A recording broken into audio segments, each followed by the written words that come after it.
교회가 희망이 되다, 교회가 희망이 되다라는 제목으로 말씀 전하겠습니다. 오늘은 우리 연합 구역 예배로 또 우리 수요 예배로 우리 함께 이렇게 예배 드리고 있는데요. 특별히 1년 동안 우리 수고하신 우리 구역장님들 또 이렇게 감사드리고 또 우리 지역장으로 수고하신 우리 권사님들도 감사드립니다. 사람들 이렇게 만나다 보면 어떤 사람을 만나면은 무언가 좀 이렇게 좀 하고 싶은 막 그런 욕심이 생겨요.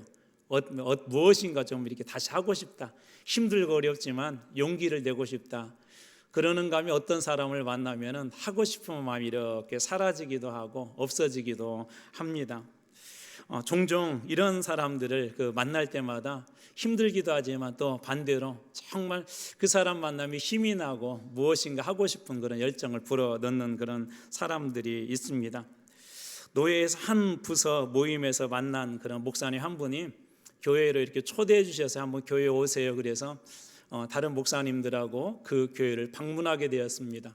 주소를 찍어서 가다 보니까 우리 담양으로 넘어가고 또 담양에서도 시골로 한참 들어가서 어느 작은 마을에 도착했습니다. 가서 보니까 몇 가구 되지도 않은데 그곳에 그 목사님께서 개척을 해가지고 그곳에서 이렇게 교회를 하고 계시더라고요.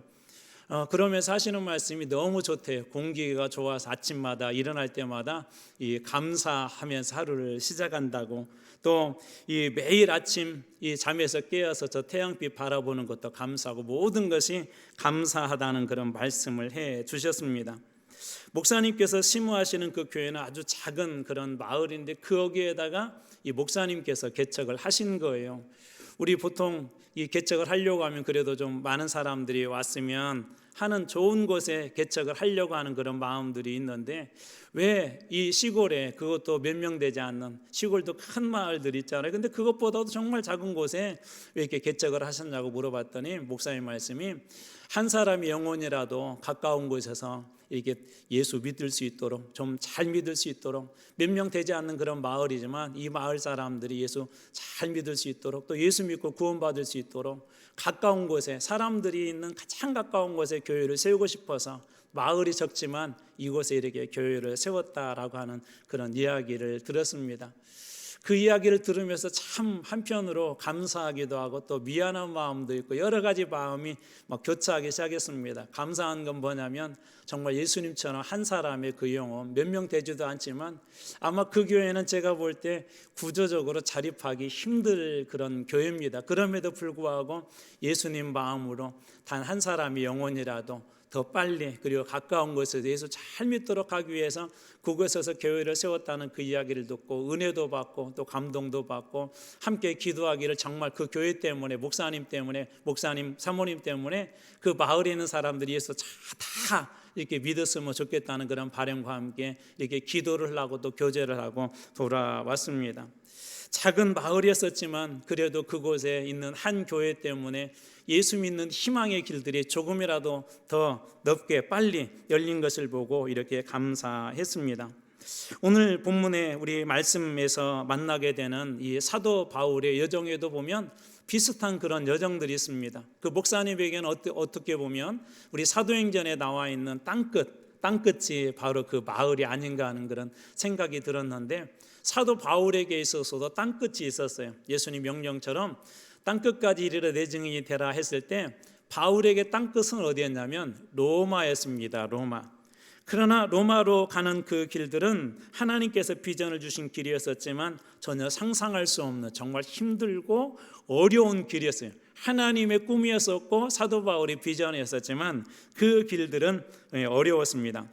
오늘 본문은 사도 바울이 2년 동안 이제 구금이 되어서 죄수처럼 가이사라에서 2년이라는 시간을 제대로 재판도 받지도 못하고, 그리고 이제 어떤 판결도 나지도 않은 그런 상태에서 결국은 로마에 가서 재판을 받을 수밖에 없는 그런 상황이었는데, 드디어 2년 만에 이제 이 가이사라를 떠나서 로마로 향하는 그 장면이 오늘 본문의 그 말씀입니다. 오늘 말씀의 1절인데 제가 한번 읽어드리겠습니다.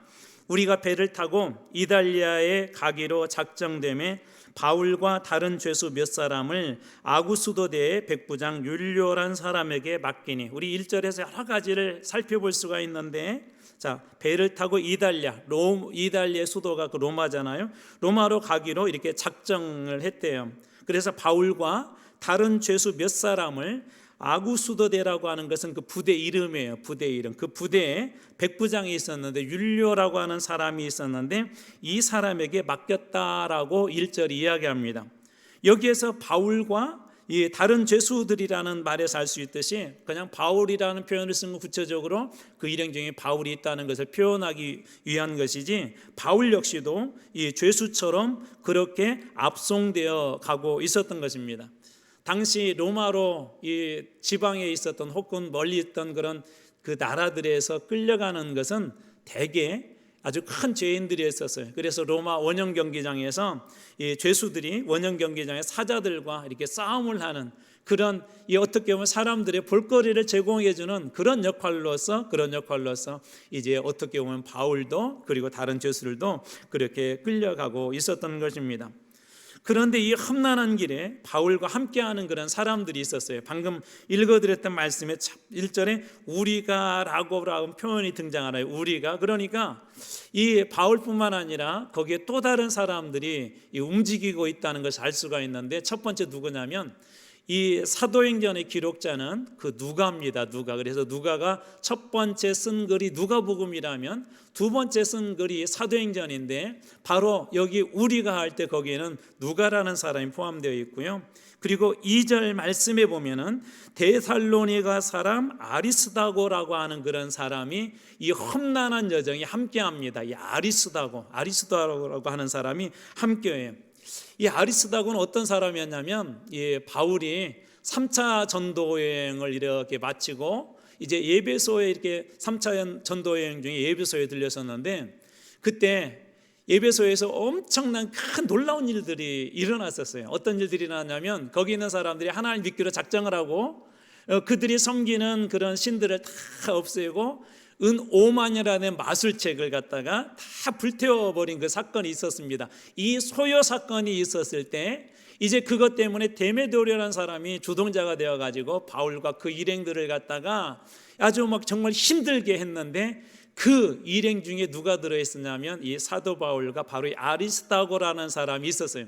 그리고 이제 나중에 그 소요가 그래도 잘 잠잠해져서 이제 아시아를 거쳐서 예루살렘으로 왔는데, 거기까지 어려운 여정을 계속해서 동행한 사람이 아리스다고고, 그리고 이제 예루살렘에 돌아와서 이 사도 바울이 이렇게 지금 감금된 상태가 될 수 있었던 그런 원인을 제공했던 소요 사태가 있을 때도 이 아리스다고는 같이 있었고, 그리고 이제 예루살렘에서 가이사라로 호송이 되어서 가이사라에서도 이렇게 묶인 몸이 되었을 때도 이 아리스다고라는 사람은 그때까지도 함께 했습니다. 그리고 심지어 골로새서 4장 10절에 보면, 이 골로새서는 이제 우리가 읽었던 오늘 27장이 끝나고 28장으로 넘어가면 사도 바울이 로마에서 감옥 생활을 하면서 쓴 서신이 있는데, 그 중에 하나가 골로새서인데, 골로새서에서 이렇게 아리스다고에 대해서 이야기를 합니다. 골로새서 4장 10절, 나와 함께 갇힌 아리스다고와, 여기 보면 함께 갇혔대요. 이 아리스다고가 그때 당시에 정확하게 어떤 법이 있었는지 모르겠는데 곁에서 시중을 들었다라고 그렇게 이야기하는 학자도 있고, 어떤 사람은 스스로 죄인이 되어서 바울과 함께 그 감옥 안에 생활하면서 바울을 도와주었다라고 그렇게 이야기하는 사람도 있습니다. 분명한 사실은 이 골로새에 보낸 이 편지에서 사도 바울이 갇혔을 당시 아리스다고 역시 로마에 있으면서 바울을 곁에서 계속 도와주고 섬겼던 사람이 이 아리스다고입니다. 뿐만 아니라 빌레몬이라는 사람에게, 이것도 이 감옥에 있을 때 쓴 그런 서신인데, 빌레몬에게 보낸 편지에는 아리스다고를 이렇게 이야기해요. 빌레몬서 1장 24절, 또한 나의 동역자 마가 아리스다고, 나의 동역자 마가, 그리고 거기다 아리스다고라고 이야기를 합니다. 그러니까 아리스다고를 이 바울은 뭐라고 얘기하냐면 동역자다, 그렇게 이야기해요. 다시 정리해 보자면 바울과 함께 그 힘들고 어려운 길을 계속 함께 했었고, 심지어 바울의 가장 밑바닥 같은 힘든 감옥 안에서도 함께 갇혔었고, 또 그런 일들을 옆에서 같이 서포트하고 도와주었는데, 사도 바울은 그를 진정한 동역자라고 그렇게 이야기합니다. 우리는 여기서 참된 동역자로서 아리스다고를 보게 되는데요. 여러분, 동역자는 어떤 사람입니까? 여러분들은 정말 교회의 동역자입니까? 목사님의 동역자입니까? 또 주님의 일을 함께하는 그런 동역자들입니까? 동역자들은 어떤 사람이냐면 힘들고 어려울 때도 늘 함께하는 사람이에요. 좋은 길만 가는 사람은 동역자가 아니에요. 좋을 때만 함께하는 사람은 동역자가 아닙니다. 근데 정말 이 아리스다고는 어떻게 보면 이름도 빛나지 않잖아요. 사도 바울은 그래도 이름이 딱 전면에 등장해서 오늘 우리가 읽었던 27장 1절에도 우리가 그러니까 이게 뭐 거기에 바울이라는 이름은 그 다음에 바울이라는 이름은 분명하게 등장하는데 뭐 아리스다고 뭐 누가 그 사람들 이름은 등장하지도 않잖아요, 제대로. 그럼에도 불구하고 자기의 이름이 드러나지도 않은데 사도 바울의 그 사역, 복음의 사역을 위해서 함께 끊임없이 그 어려운 길들을 함께한 사람이 바로 이 아리스다고였습니다. 그래서 바울이 감옥에 있으면서도 정말 힘들고 어려운 시기에도 그 시간을 잘 버틸 수 있었고 감옥 안에서도 복음을 전할 수 있었던 중요한 그런 역할을 한 사람이 바로 이 아리스다고였던 것입니다. 이런 의미에서 우리는 교회의 동역자로 잘 섬기기 위해서 어떤 자세들이 필요한지 아리스다고에서 볼 수가 있습니다. 힘들고 어려운 때도 함께하는 사람, 교회가 힘들고 어려운 때도 함께하는 사람, 목회자들과 주의를 함께 섬길 때 힘들고 어려울 때도 그 길을 함께하는 사람, 감옥의 길이든지 아니면 평탄한 길이든지 아니면 어떤 소요 때문에 그것 때문에 힘들고 어려운 길이든지 함께했던 그런 사람이 바로 이 동역자 아리스다고였던 것입니다. 어렵고 힘들 때 함께 기도하고 동역하는 사람들이 있었기 때문에 우리 한국교회나 우리 선교지는 그래도 충분하게 부흥할 수가 있었습니다.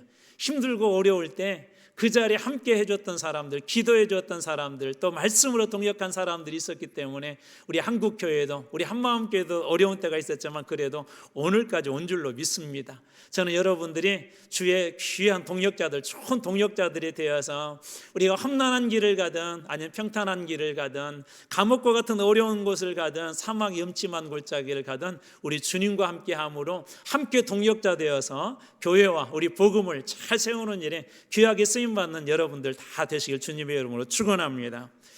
이 로마에 대한 그 비전은 이 사도 바울에게 정말 중요했었어요. 방금 소개했던 에베소에서 막 그런 일이 있고 나서 말씀이 어떻게 해야 되냐면 말씀이 흥왕을 했대요. 이 엄청난 역사거든요. 이 일들이. 왜 이게 엄청난 역사냐면 그런 곳에서 이 에베소는 이렇게 보시면 돼요. 우상들의 백화점.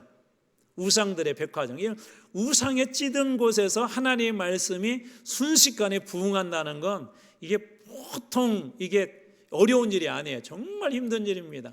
지금도 이제 가끔 이렇게 도서지방에 가서 목사님들이 이렇게 만나보면 정말 어렵대요. 육지에서 전도하는 것보다 이 도서지방, 특별히 이렇게 섬지방이나 그런 곳에 가서 이 사역하시는 분들 보면 정말 어렵대요. 지금도 이분들은 막 무슨 그런 제사들이 많답니다. 뭐 용왕신에게 하는 말은 제사들 막 많은 그런 것들이 있대요. 지금도. 그래서 그런 것에 그런 무서움과 두려움 때문에 이 복음을 전해도 쉽게 잘 받아들이지 않는데, 근데 에베소에서 놀라운 막 부흥이 일어났어요. 말씀의 부흥이. 그러면서 그때 하나님께서 이 바울에게 주셨던 그 비전이 뭐냐면 사도행전 19장 21절인데 오늘 이 로마 선교에 대한 비전이에요. 19장 21절. 이 일이 있은 후 바울이 마게도냐와 아가야를 거쳐 예루살렘에 가기로 작정하여 이르되, 이제 그런 계획을 세웠대요. 자, 이르되 내가 거기 갔다가 후에 로마도 보아야 하리라 하고, 로마에 대한 선교에 대한 그런 비전을 이 사도 바울이 꿈꿉니다. 이때 당시에 바울에게 있어서 이 로마는 이 땅끝이었어요. 그래서 바울이 그 로마까지 가서 하나님의 복음을 전하겠다고 바울이 그런 비전을 갖게 됩니다. 그러나 바울이 지금 로마로 향하는 길은 어떤 길이죠? 뭐 그런 느낌이잖아요. 선교사로 헌신하겠다고 하고 어느 선교지를 가면 그래도 좀 길도 잘 열어주시고 가서 정말 복음을 힘있게 전할 수 있도록 여기저기 서포트도 받으면 얼마나 좋겠어요. 근데 이 바울은 지금 로마 선교에 대한 그런 비전도 있었고 하나님이 그런 비전을 주셨는데 지금 어떻게 가요? 갖추어져서 그냥 편하게 가도 그 선교지 가면 힘들 터인데 편하게 간 것이 아니라 이게 죄인처럼, 죄수처럼 이렇게 호송되어서 이제 이 험난한 여정을 로마를 향하여서 이 사도 바울은 향합니다. 꿈과 비전을 가졌지만 하나님은 죄인의 몸으로서 이 로마로 향하게 하죠. 그것뿐만 아니라 가다가 오늘 말씀에서 계속 살펴보겠지만 정말 어려운 일들이 계속해서 일어나요. 그럴 때마다 이런 의구심이 들 거예요. 정말 하나님께서 나를 로마로 보내셔서 선교사로 보내는 것인가? 의구심이 들 정도로 이 어려운 일들이 계속해서 일어납니다. 이 처음에 이 가이사라에서 출발할 때는 아드란 무대로라고 하는 그런 배를 타고 이렇게 출발을 합니다. 그래서 시돈을 거쳐 루기아의 무라시라는 곳에 이게 도착을 했는데요. 거기에 딱 도착을 해서 마침 거기에 이달리아로, 이 로마로 가는 이 알렉산드리아라고 하는 그런 배를 하나 만나게 되어서 백부장이 이제 배를 갈아타게 됩니다. 그래서 이제 그 배를 타고 이제 로마를 향하여서 그렇게 가는데 그 다음부터 여정이 얼마나 어려운지 7절에 보면 이렇게 되어 있어요. 간신히 니도 맞은편에 이르렀다. 그리고 8절에도 간신히 그 연안을 지났다. 그리고 9절에 항해하기가 위태했다. 죄수의 몸의 상황과 환경도 최악의 조건에 있었어요. 그래도 하나님께서 주신 비전이라 묵묵하게 순종하면서 이 사도 바울은 그 길들을 이렇게 걸어가게 됩니다. 힘들고 어려운 길들. 거기에는 아까 죄수들도 있었고 또 거기에는 로마의 군인들도 있었고 또 거기에는 상인들도 있었고 또 이 배를 전체적으로 거기 지도하는 선장과 또 배의 선주도 있었습니다. 그런데 그때 이렇게 어렵고 힘든 길을 갈 때 사도 바울에게 하나님께서 하나의 계시를 주세요. 그 말씀이 10절입니다. 자, 말하되 여러분이요 내가 보니 이번 항해가 하물과 배만 아니라 우리의 생명에도 타격과 많은 손해를 끼치리라 하되. 그래서 배뿐만 아니라 거기에 있는 화물도 그렇고 거기에 있는 물건들도 그렇고 그리고 우리의 생명도 큰 타격을 받고 손해가 끼칠 것이다 라고 사도 바울이 이야기를 해요. 바울은 어떤 사람이죠? 바울은 학자거든요. 바울은 율법에 능한 사람이에요. 그런데 사도 바울이 이런 얘기를 합니다. 그러면서 오늘 방금 읽었던 10절에 이렇게 해요. 내가 보니 이게 바울이 자기 의견을 얘기하는 거죠. 내가 보니까 내 관점으로 보니까 이번 항해가 참 어려울 것 같습니다. 우리 생명도 위태로울지 모르겠습니다라고 이렇게 이야기합니다. 그런 율법학자였었고 또 그렇기 때문에 이 바다의 날씨라든지 어떤 항해의 어떤 그런 상태라든지 전혀 모르는 그런 사람인데 생명까지도 위협이 될 수 있다고 그렇게 이야기합니다. 전문가도 아닌데 그런 얘기를 하죠. 이 배에서는 누가 전문가죠? 누가 전문가예요? 이게 거기에 있는 선장이 전문가겠죠. 그 배를 운전하는 선장의 전문가. 왜냐하면 그 길을 여러 번 왔다 갔다 했을 것입니다. 그리고 그때 당시의 상황도 누구보다 잘할 거예요. 바다의 길도 이 선장이 잘할 것이고 또 이 배의 선주도 잘할 것입니다. 그래서 11절 말씀 보면 결국은 이 백부장이 선장과 선주의 말을 바울의 말보다 더 듣습니다. 선장과 선주는 뭐라고 했냐면 괜찮습니다. 뭐 이 정도면 우리 실력으로 갈 수 있습니다. 가도 됩니다. 그랬는데 여러분 같으면 누구 말을 듣겠어요? 사도 바울은 전문가가 아니에요. 이 선장과 선주는 그 길을 여러 번 왔다 갔다 하고 또 그 계절의 특성도 잘 알고 이 바다의 그런 이 지형들도 잘 압니다. 그 겨울에 어떤 일들이 일어날지도 잘 알아요. 그럴 때 여러분은 누구 말을 듣겠어요? 당연히 일반적으로는 이 선주의 말을 듣는 게 옳겠죠. 백부장 역시도 그렇겠습니다. 그래서 정말 떠나보니까 13절 말씀에 하면 남풍이 순하게 불었다. 그래서 그들의 뜻대로 배가 잘 가고 있었다라고 그렇게 이야기를 합니다.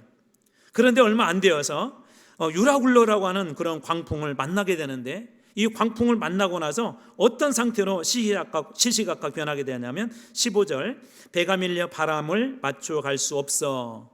바람에 이렇게 배가 이렇게 좀 잘 이 바람을 타고 가야 되는데 맞춰갈 수 없어서 가는 대로 두고 쫓겨가다가 18절 우리가 풍랑으로 심히 애쓰다가 이튿날 사공들이 짐을 바다에 풀어버리고 바다에다가 짐을 던져버렸대요. 얼마나 풍랑이 심하든지 그 상태로 가다가는 배가 뒤집힐 것 같으니까. 그리고 또 20절에 보면 여러 날 동안 며칠 동안 해도 별도 보지 못했다.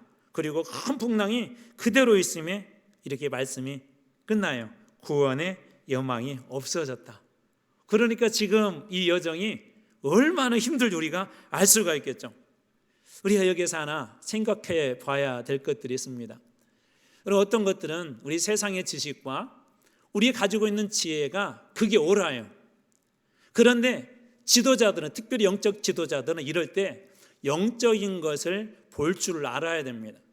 세상의 지식이 맞은 것처럼 보이고 세상의 논리가 맞은 것처럼 보여도 때로는 하나님의 역사가 더 분명하고 확실하고 하나님이 하신 일이 더 확실할 때가 많습니다. 예를 들어서 노아 때에 노아가 산에다가 이렇게 배를 건조하니까 사람들이 비웃었죠. 근데 노아는 누구의 말을 믿었죠? 하나님 말씀을 믿었죠. 왜냐하면 그때 당시에 그들이 가지고 있는 지식으로는 그 정도 비가 많이 와본 적도 없고, 배는 일반적으로 바닷가에서 만들어야 되는데 산에다 만든다는 것은 이해도 안 되는 것이죠. 그런데 이 노아는 묵묵히 그 산에다가 배를 만납니다. 소돔과 고모라가 멸망한다고 했을 때 롯의 사위들이 비웃었어요. 왜냐하면 이 소돔과 고모라 그때 당시 최고로 번성한 것이었었고 살기 좋은 것이었었고 그 아름다운 것이 하루아침에 망한다는 게 이해가 돼요? 여러분, 잘 나가는 부자가 당신 하루아침에 망할 것을 그렇게 이야기하면 그게 이해가 안 되겠죠. 이게 세상적인 논리로나 세상적인 가지고 있던 지식이나 방법으로는 이해가 되지 않습니다. 골리앗 앞에 다윗이 이렇게 서겠다고 하자 형들이 나무랍니다. 왜 괜히 여기 와가지고 이렇게 좀 나대다가 너 어떻게 그렇게 이 골리앗하고 싸우려고 하냐, 너 그러다 죽는다 하면서 그들이 가지고 있는 지식과 논리로 이 다윗에게 이야기를 합니다. 때로는 세상의 법칙이 옳게 보여도 하나님은 모든 것보다 뛰어난 분이심을 여러분 믿으시기 바랍니다. 세상의 법칙이 옳게 보일 수가 있어요. 주의를 하다 보면 우리가 가지고 있는 생각이 옳게 보일 때가 있어요. 그런데 그것보다 더 뛰어난 분이 누군지 아십니까? 하나님이세요. 우리 인간의 이론은, 우리 인간이 가지고 있는 지식과 그런 것들로는 상상이 안 되지만 하나님은 우리가 가지고 있는 지식과 지혜보다도 더 위대하게 일을 할 수 있는 분이 바로 우리 하나님이십니다. 제가 만난 그 목사님이 암 말기에 이렇게 걸리셨는데 제가 한번 소개했는지 모르겠어요.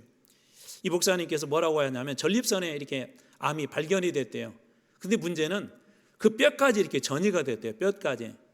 그래가지고 이제 어느 병원에서는 수술해야 됩니다 그랬는데 이게 딸들하고 목사님하고 딸들이 이렇게 한번 찾아봤대. 그래도 조금 다른 병원에 한번 가보자고. 조금 우리나라에서 유명한 의사가 가까운 곳에 이렇게 계시더래요. 그래서 차트를 다 가지고 그 병원의 의사 선생님을 이렇게 만나러 갔는데 의사 선생님이 딱 보시더니 이것은 수술해도 소용없고 이건 항암 치료에도 결과는 거의 죽는데요. 결과는. 이 의사 선생님 소견으로 볼 때 이건 수술해도 죽고 항암 치료도 죽고 그러니까 그것 가지고는 뭐 되지도 않는데 이게 방법이 없다는 것이죠. 그러면서 그런 얘기를 하대요. 그냥 호르몬 치료를 한번 이렇게 해보자고. 호르몬 치료를 한번 해보자고. 이게 될지는 모르겠다고. 근데 그래도 한번 그냥 의사 선생님이 무슨 생각이 들었는지 호르몬 치료를 해보재요. 그리고 나서 이제 이 두 분이 사모님하고 목사님하고 이렇게 이제 집으로 돌아와가지고 그 문제가 얼마나 본인들한테는 고통스럽겠어요. 암이라는 게 지금도 초기라고 해도 두렵잖아요. 암 초기라는 그런 얘기를 들어도 최종적인 결과, 아니 결과가 나오고도 수술하고 그래도 1년 지나고 2년 지나고 3년 지나도 여전히 두렵습니다. 5년 정도 지나야 조금 안정이 될 정도로 그런 상황 아닙니까? 그런데 말기에다가 뭐 이거 수술해도 죽고 항암 치료도 죽습니다. 그러니까 얼마나 절망이겠어요. 근데 이 목사님하고 사모님이 하나님 앞에 기도하는데 하나님께서 이 사모님한테 그런 음성을 똑똑히 들려주세요. 똑똑히. 내 종은 내가 고치리라. 내 종은 내가 고치리라. 그 음성을 사모님이 분명하게 들었대요. 그러면서 목사님하고 그랬대요. 목사님 걱정 마세요. 하나님께서 분명히 고치신대요. 그런데 그 순간 여러분 어떤 생각이 들겠어요? 여러분에게 만약 그런 얘기를 사모님이 직접 하셨다면 무슨 생각 들겠어요? 의사 선생님이 이래도 죽는다고 저래도 죽는다고 더군다나 말기에다가 뼈까지 보통 이게 전이가 됐다는 것은 고치기가 점점 더 어려워졌다는 얘기거든요. 그런데 정말 기적적으로 이상하게 그 호르몬 치료를 하는데 수치가 뚝뚝뚝 떨어지고 나더니 정상 수치로 돌아오고 나중에 한번 찍어보자고 했더니 흔적도 없이 다 사라졌대요. 이게 남 얘기라 별로 감동을 안 하시네. 여러분 얘기면 지금 막 할례를 할 텐데. 제가 그때 깨달은 게 세상에서는 맞아요. 그 이야기가 틀린 얘기가 아니에요. 그분이 가지고 있는 지식과 경험이 틀린 게 아니에요. 그러나 하나님의 가지고 있는 그런 능력과 하나님이 가지고 있는 권세는 세상이 가지고 있는 지식보다도 지혜보다도 여러분 더 위대하신 것을 믿으시기 바랍니다. 세상적으로는 그렇게 볼 수 있어요. 그게 옳게 볼 수 있어요. 그런데 우리 믿는 사람들은 세상의 논리를 따라가는 것보다 하나님이 주신 말씀과 그 지혜 속에 거할 때 이 세상에서 승리하는 그런 그리스도인들이 되게 될 줄로 믿습니다. 한 번은 우리 마리아에게 이제 우리 성탄절이 이렇게 가까웠잖아요. 마리아에게도 이 비슷한 일이 한번 일어났습니다. 어떤 일들이 일어났죠? 갑자기 뜬금없이 가브리엘 천사가 이렇게 나타나니까 막 마리아가 두려웠어요. 그러면서 이런 얘기를 해요. 두려워하지 말라고 하면서 이제 내가 아들을 낳을 거다. 너 성령으로 잉태돼 아들을 낳을 것이다. 그러니까 마리아가 뭐라고 하죠? 제가 남자를 알지 못하는데, 아직 약혼은 했지만 이 남자를 알지 못하는 그런 사람이 어떻게 얘기를 가져요? 그럴 때 가브리엘 천사가 이런 얘기를 해요. 가브리엘 천사가 성령이 임하시고 지극히 큰 능력이 너를 덮으면 가능하다. 성령이 임하시고 지극히 크신 이의 능력이 너를 덮으면 가능하다. 이게 세상에서는 맞는 법칙이 아니잖아요. 그런데 그때 마리아가 이런 고백과 이런 선을 합니다. 누가복음 1장 38절 마리아가 이르되 주의 여종이오니 말씀대로 내게 이루어지이다 하매. 말씀대로 누구에게? 내게 이루어지다 하매. 여러분, 하나님 말씀 앞에 설 때 어떻게 서세요? 하나님은 이 말씀을 마리아에게만 하신 것일까요? 마리아에게만 듣고 싶어 하신 걸까요? 아니, 성경의 말씀들을 누군가에게만 그때 당시 그 사람에게만 이야기해주고 그 사람에게만 기적이 일어나게 하고 그 사람에게만 말씀하신 것일까요? 그렇지 않습니다. 성경은 오늘날에도 동일하게 우리들에게 말씀하고 계세요. 이 마리아는 그런 고백을 하죠. 말씀대로 내게 이루어지이다. 말씀대로 내게 이루어질 줄로 믿습니다 라고 그렇게 이야기합니다. 우리 여기에서 하나 배울 수 있는 중요한 법칙이 있어요. 믿음의 법칙은 여러분 세상이 가지고 있는 원리와 세상이 가지고 있는 지식보다도 훨씬 더 뛰어납니다. 예수님 앞에 고침을 받았던 사람들이 지식으로 고침받은 게 아니에요. 예수님 이 정도 병은 고칠 수 있죠. 우리 병원에 갈 때 두렵지 않는 이유가 뭐죠? 일반 병, 감기 같은 거 두렵지 않잖아요. 조금 몸이 힘들지 왜 두렵지 않죠? 의사 선생님의 능력과 그래도 요즘 웃을 정도면 큰 문제 안 되기 때문에 두렵지 않게 이렇게 쉽게 병원을 갑니다. 하나님 앞에서는 어떠세요?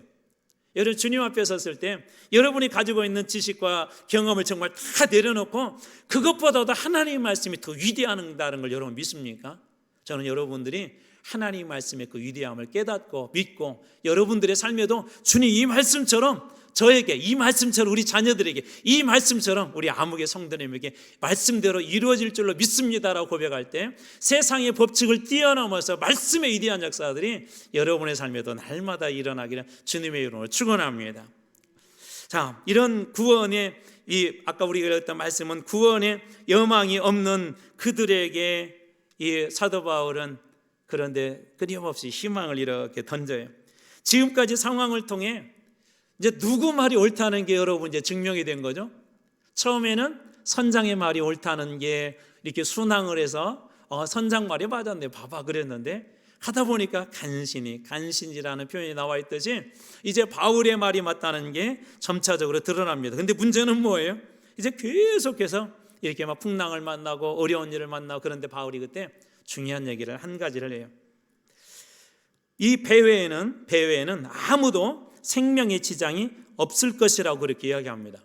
배외에는 이게 선장이 가지고 있었던 마음하고는 전혀 다른 마음이에요. 왜냐하면 유라굴로라는 그런 광풍은요 일반적으로 항해하기가 아주 어렵고 자칫 잘못하면 배가 뒤집히고 사람들이 죽을 수 있는 확률이 아주 높은 그런 아주 정말 힘든 그런 광풍이기 때문에 그렇습니다. 그런데 사도 바울이 담대하게 이야기해요. 이 배외에는 사람들의 생명은 한 명도 안 죽을 것입니다. 여러분 걱정 마십시오라고 그렇게 이야기합니다.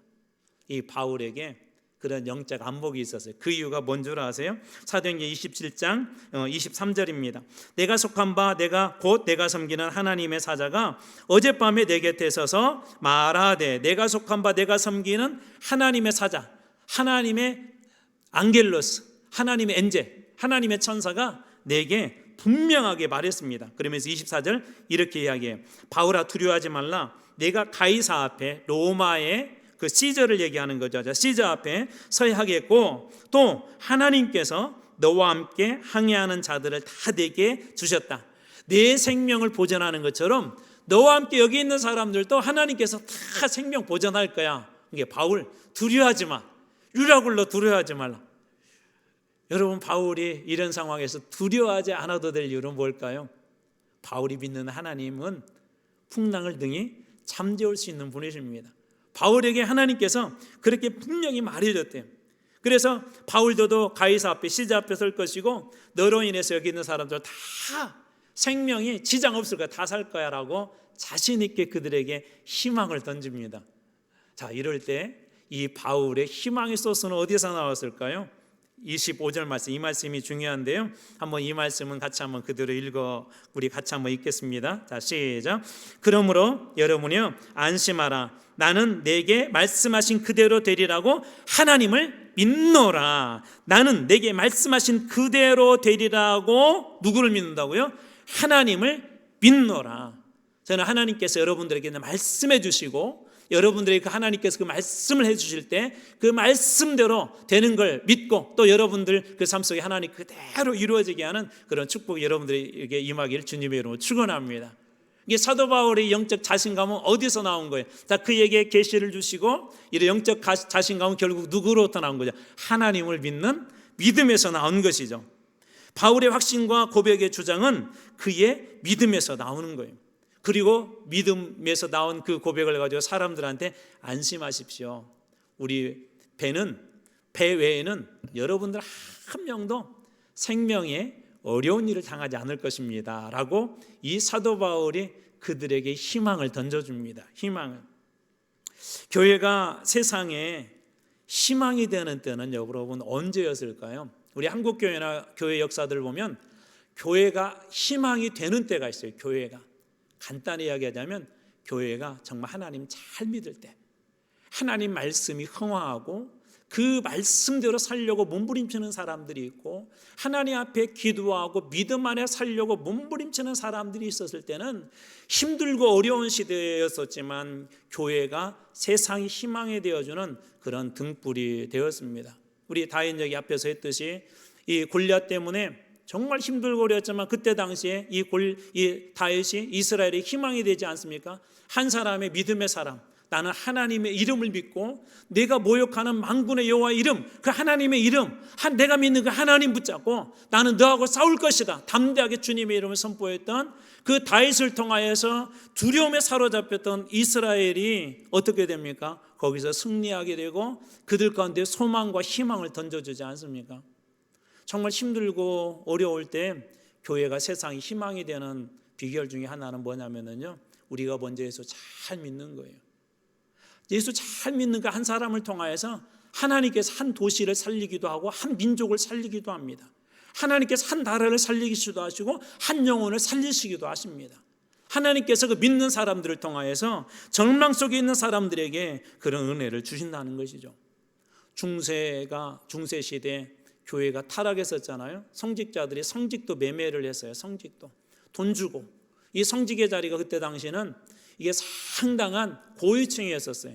성직의 자리에 오르게 되면 땅과 많은 걸 소유할 수 있는 그런 이게 힘이 생겼었어요.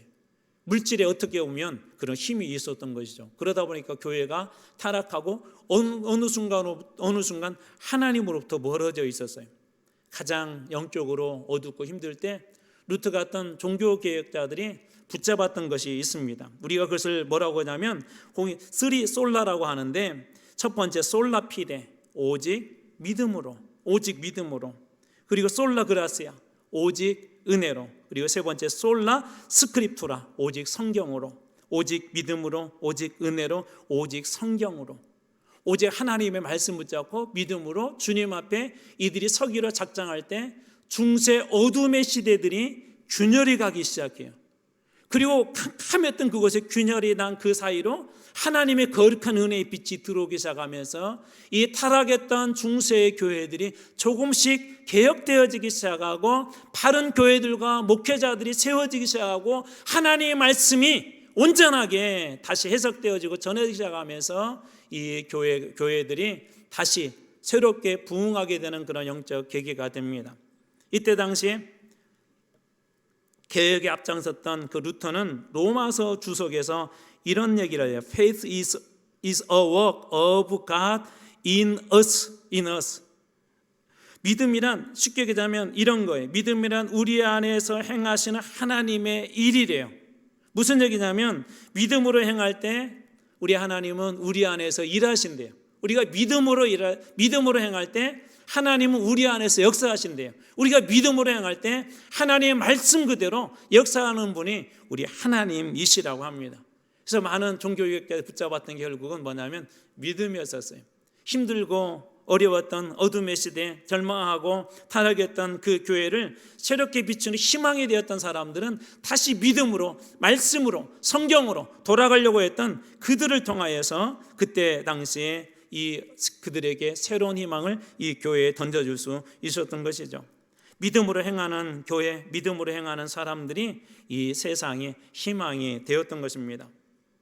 바울의 이 메시지를 이렇게 듣고 사람들의 마음은 어떻을까요? 아마 이게 긴가민가 그랬을 것 같아요. 그리고 어느덧 14일 동안 바다에서 계속 끊임없는 어둠과 싸우고 풍랑과 싸우고 비바람과 싸우면서 14일이라는 시간이 지났을 그날 밤에 이상한 일이 한 가지가 일어났습니다. 이 느낌이 육지가 가까워지고 있는 것을 이렇게 사람들이 느끼고, 그리고 나서 닻을 이렇게 내리고 나서 날이 새기를 기다렸어요. 왜 그러냐면 육지에 가까우면 자칫 잘못하면 배가 아무 곳에서나 육지에 될 수 있는 게 아니거든요. 바다가 낮으면 거기에 걸려가지고 큰 위험한 일을 당할 수가 있으니까 적당한 거리를 두고 이제 닻을 내리고 이제 기다렸습니다. 근데 그 밤에 일부 사공들이 살려고 구명배를 타고 탈출을 이렇게 시도하려고 하는 그런 사람들이 있었습니다. 바울은 이것을 목격하고 이 사람들이 배에 있어야 이 사람들도 살 수 있다고. 아까 바울에게 무엇을 약속하셨죠? 배는 잃을 거야. 그런데 사람들의 생명은 한 사람도 잃지 않을 거야. 그래서 소위 구명보트를 묶어놨던 그 밧줄들을 다 끊어버립니다. 어느 누구도 어떻게 보면 탈출할 수 있는 그 길들을 다 없애버려요. 다 없애버립니다. 그런데 그 다음부터 이상한 현상들이 이렇게 발생하기 시작해요. 27장 36절에 오면 이제 말씀이 끊어버렸는데, 구명보트의 그 줄을 끊어서 이제 탈출할 수 있는 길은 없어졌는데요. 27장 36절에 거기에 있는 사람들이 이렇게 반응을 합니다. 그들도 다 안심하고 받아먹었다. 14일 동안 거의 먹지 못했거든요. 근데 이제 바울이 구명보트 줄 다 끊어버리고 이제 여러분 걱정 마십시오. 여러분들이 힘을 얻어야 우리가 무사히 배에서 탈출해서 살아갈 수 있습니다라고 이제 음식을 넣고 하나님 앞에 축복하고 또 감사하고 그렇게 기도드리고 나서 이렇게 나눠줬더니 그때 사람들의 마음이 어땠다고요? 그들도 다 안심하고 받아먹었다. 상황이 끝났어요? 안 끝났어요? 아직 안 끝났어요. 아직 안 끝났는데 이 사람들도 점차 이 바울이 가졌던 그런 믿음 안으로 이 사람들이 들어오기 시작합니다. 절망의 상황에 있었던 그런 사람들이 무엇인지는 모르겠는데 이들이 희망을 붙잡은 거죠. 이 배 안에는 무려 276명의 사람들이 있었대요. 이게 얼마나 큰 배인지 여러분 알 수 있겠죠. 그리고 이게 276명이면 오늘날도 이게 적은 배가 아니라고요. 큰 배였습니다. 그리고 이제 그때부터 이들은 바울의 명령을 따라 행하는데요.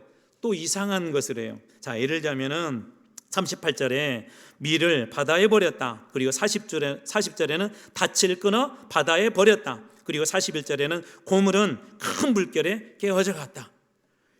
밀이라고 하는 그런 식량도 버려버리고 그냥 밧줄도 끊어버려서 이제 배가 어떻게 될지도 모르는 그런 상황으로 만들어버리고 고물은 큰 물결에 이렇게 깨어져 가고 많은 것들을 이들이 버려버렸어요. 왜 그랬을까요? 그 속에는 이런 게 있어요. 이제 사도 바울을 통하여서 이들이 보기 시작한 것입니다. 하나님께서 그들이 안심하고 그 음식을 먹기 시작했다는 건 뭐냐면 사도 바울의 말처럼 하나님께 정말 우리를 살려주시겠구나라는 그런 믿음이 이들에게 있었던 것이죠. 인간의 지식과 지혜가 때로는 우리의 그 신앙을 방해하기도 하고 자존심이 우리로 하여금 하나님으로부터 멀어지기도 합니다. 우리가 잘 아는 수로보니게 여인은 예수님 앞에서 괴취급을 받습니다. 에베소에서 일어났던 그 일들을 보면 수많은 사람들이 하나님의 그 역사를 보고 나서는 마술책을 은 5만이나 되는, 어떻게 보면 자기의 그런 재산과 같은 것들을 이들이 다 버립니다. 수로보니게 여인은 자기의 자존심을 버립니다. 그런데 놀랍게도 그들이 가지고 있었던 자존심, 그들이 가지고 있던 지식, 그들이 가지고 있던 어떤 물질적인 그런 그 모든 것들을 다 버릴 때 하나님은 그 속에서 역사하는 걸 보게 됩니다.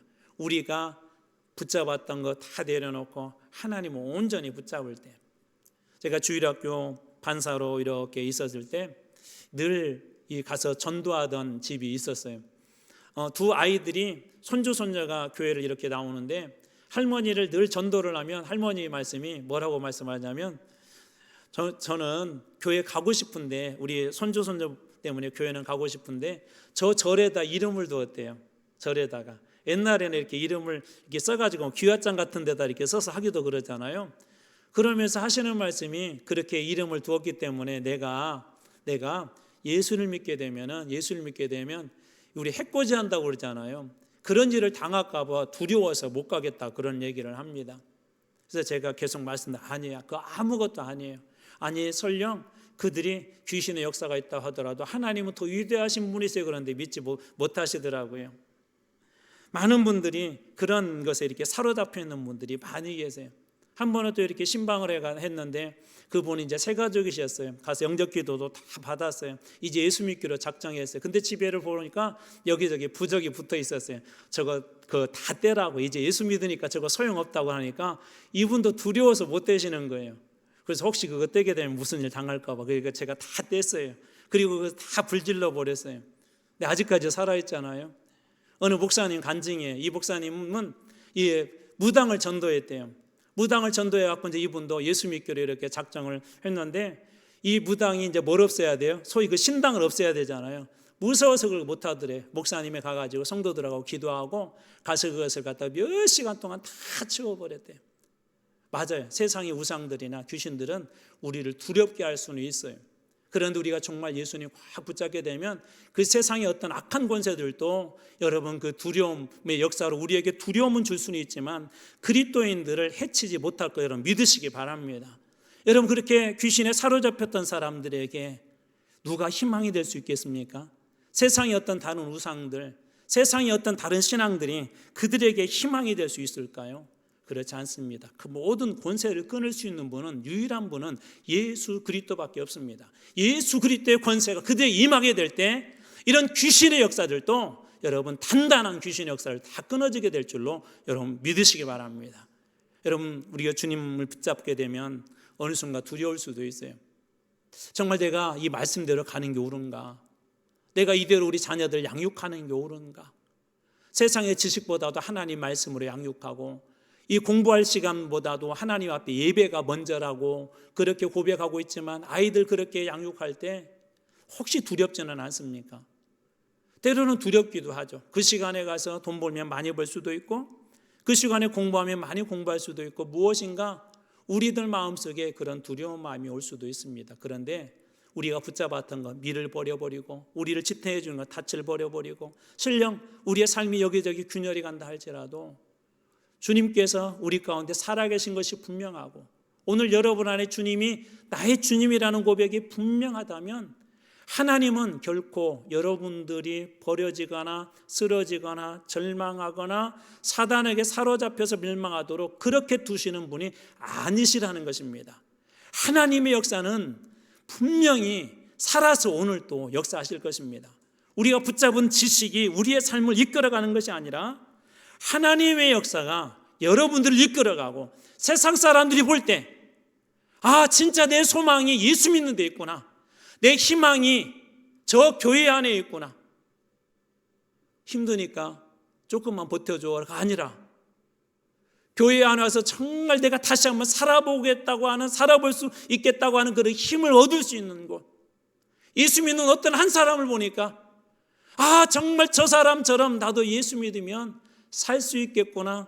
세상에 희망이 되는 교회, 희망이 되는 그런 그리스도인들, 저는 여러분들이 다 그런 그리스도인들이 되고 우리 교회가 그런 교회가 되기를 원합니다. 오늘 마지막 말씀 읽고 마치도록 하겠습니다. 오늘 44절입니다. 44절을 아까 우리 20절에 제가 강조했었죠. 구원의 예망마저 없어졌다라고 한번 비교해서 보십시오. 같이 읽고 오늘 말씀 마치겠습니다. 같이 읽습니다. 시작. 그 남은 사람들은 널조각 혹은 배 물건에 의지하여 나가게 하니 마침내 사람들이 다 상륙하여 구조되니라. 마침내 사람들이 다 상륙하여 어떻게 됐다고요? 구조되니라. 구조되니라. 세상에 희망이 되는, 그리고 많은 사람들에게 희망을 전하는 여러분과 우리 교회가 될 줄로 믿습니다.